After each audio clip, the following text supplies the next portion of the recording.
আমাদেরকে কতগুলো মৌলিক বিষয়ের মনে রাখা অবশ্যই জরুরি। যেমন ধরেন, একটি দেশ স্বাধীন হয় বটে, শত্রুমুক্ত হয় না। তাছাড়া শত্রুদের শত্রুতা এটা অব্যাহতভাবে কিন্তু চলতেই থাকে। গত দুদিনে যে ঘটনাগুলো ঘটে গেল, আমাদের পত্রিকাগুলো যে বক্তব্যগুলো প্রকাশ করলো, সেখানে দেখা গেল সাবেক যে স্বৈরাচারিণী ছিল তার পুত্র একাধিক মিডিয়াতে, কলকাতায় যে রিপাবলিক বাংলা, সেখানে বিভিন্ন গণমাধ্যমে তিনি একের পর এক সাক্ষাৎকার দিয়েছেন। সেখানে যা খুশি তাই তিনি বলেছেন, তার মনে যা এসেছে তাই বলেছেন। তার ভিতরে উল্লেখযোগ্য একটি বিষয় হলো যে তিনি বলেছেন যে তার মা পদত্যাগ করেননি।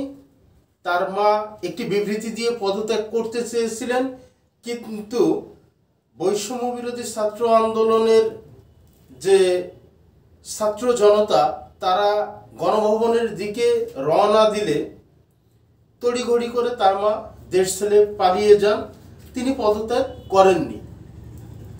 এটা হলো সজীব ওয়াজেদ জয় সাহেবের বক্তব্য। কিন্তু পরবর্তীতে আমরা গতকাল দেখলাম আমাদের যে জাতীয় গণমাধ্যমগুলো আছে, যে পত্রিকাগুলো আছে, সবগুলোই ছাপা হলো যে বিবৃতি দিয়েছেন শেখ হাসিনা।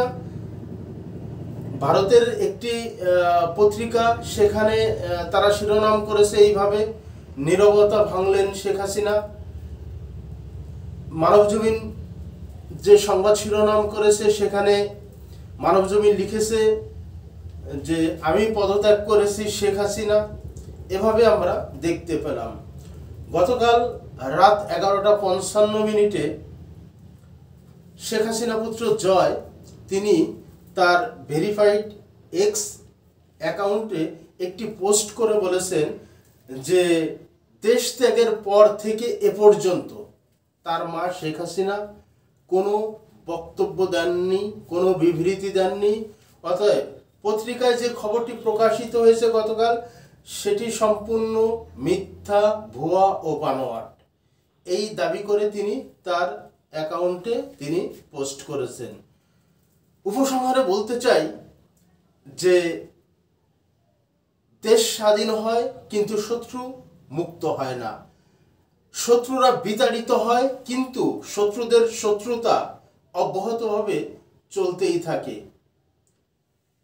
এদেশের মানুষের যে মুক্তি, এদেশের যে মুক্তি হয়েছে, সেটা অক্ষুণ্ণ থাকুক, সেটা বজায় থাকুক। এর জন্য সাধারণ জনগণ থেকে শুরু করে শ্রমজীবী, পেশাজীবী, ছাত্র সকলের সম্মিলিত প্রচেষ্টা প্রয়োজন। নচেত দীর্ঘ 16 বছরের অন্যায়, অত্যাচার, জুলুম, নির্যাতন, দুঃশাসন থেকে দেশ ও জাতি যে মুক্তি মিলেছে, সেটি ধরে রাখা যাবে না, সেটি অচিরেই ভেঙে পড়বে। গণমাধ্যমগুলো প্রত্যেকটি সংবাদ অবশ্যই সতর্কতার সহিত প্রকাশ করে, এটি আমি বিশ্বাস করি। কিন্তু পরবর্তীতে যে বক্তব্যগুলো আসে, সেই বক্তব্যগুলো বিভ্রান্তিমূলক হলে সেই বক্তব্যগুলো প্রচার না করাই বোধহয় ভালো হবে। আল্লাহ হাফেজ।